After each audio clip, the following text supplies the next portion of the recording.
So I got my generator back together, and when I spun it up, I realized I had about 6 stuck tone wheels with all the disassembly and reassembly.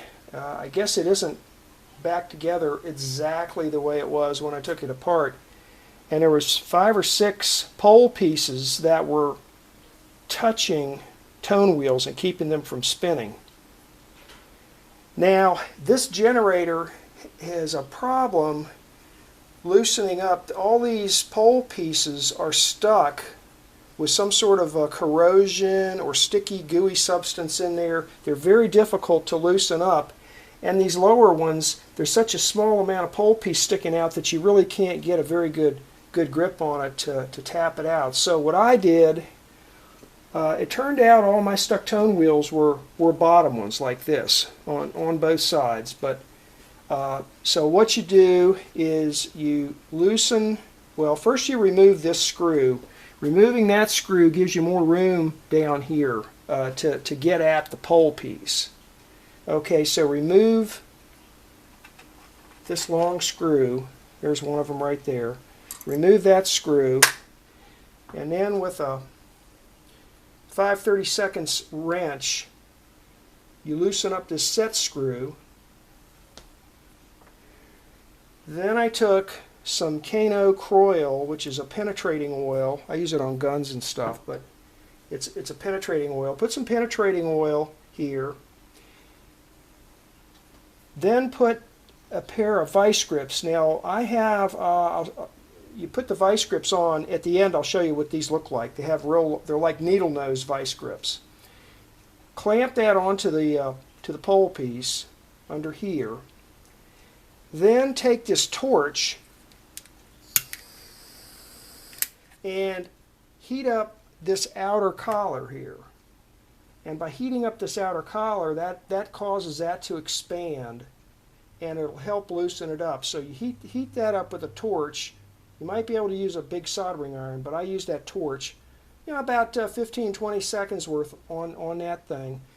Then you take this brass mallet and hold on to this vice grip, and you bang this thing up like this, which forces the pole piece back out of the unit. And normally you only have to give it 3 or 4, whacks, and that will back it out enough that it'll then be backed out too far. So then what I did was, by looking at other tone wheels like the one I'm working on, I discovered that the clearance is usually about 0.010 of an inch between the pole piece and the tooth on the tone wheel. So with a feeler gauge, then I would take this one and slowly work it back down towards the tone wheel until I can just fit this 0.010 feeler gauge in there. Then you can tighten up that set screw and then remove these. Now these are the vice grips I used, which get in there pretty good. Now if it's a top tone wheel, it would be the same procedure, except you'd remove one of these screws from the top. Actually, these top ones might have enough sticking out here to get a pretty good grip on it with a pair of vice grips, but then you're still faced with the issue of pounding it out. But anyway, all mine were on the bottom. I thought I'd show you how I did that.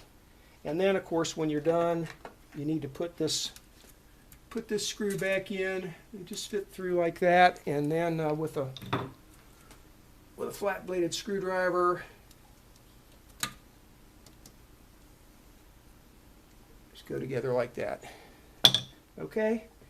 So by doing that, I've got them all unstuck again. So I think I'm still on the path to getting this tone generator working.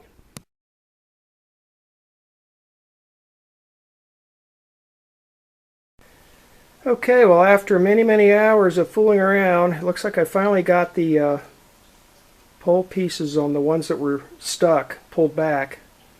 And all the tone wheels are turning now.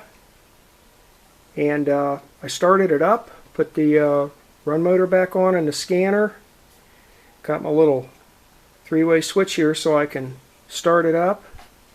And been checking out the outputs. They all seem to be putting out some millivolts.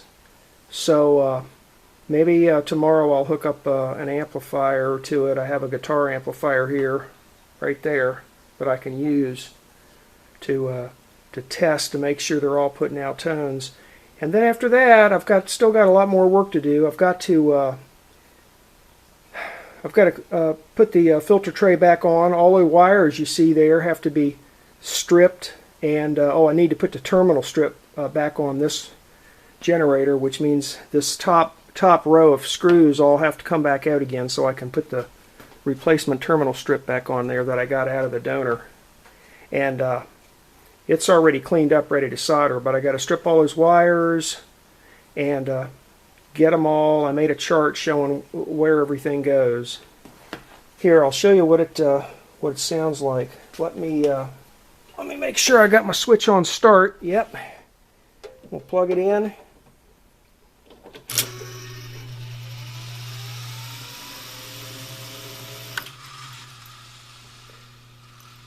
After it stabilizes a little bit, there you go.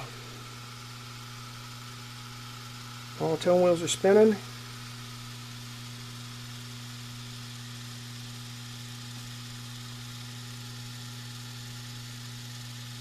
can hear a little bit of hum and vibration, but once it gets suspended from the springs, that'll probably quiet down too.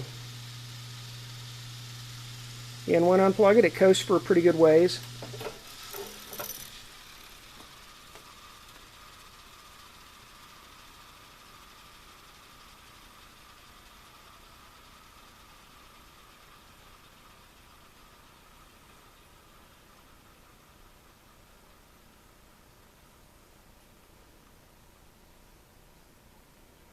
So there you go.